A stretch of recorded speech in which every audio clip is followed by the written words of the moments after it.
Allahu Ekber.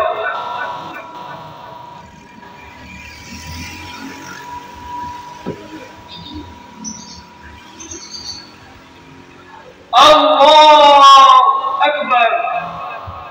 Allah.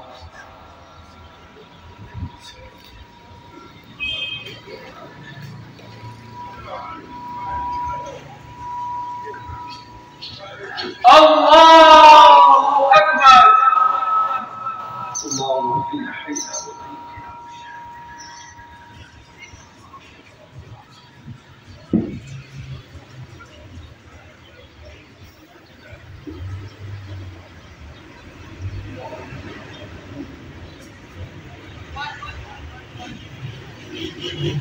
Allahu Ekber.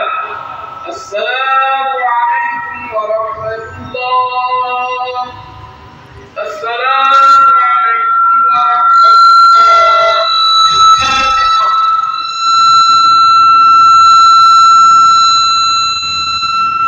Mineşşeytanirracim. Bismillahirrahmanirrahim. Zalimlerin hazırlısı, başta Filistin'deki kardeşlerimiz olmak üzere dünyadaki bütün mazlummuş toplumun eşliğini, sevabını kabul eyle Allah'ım. Özgür Mescid-i Aksa'da omuz omuza namaz milletimizi her türlü tehlikeden muhafaza eyle Allah'ım.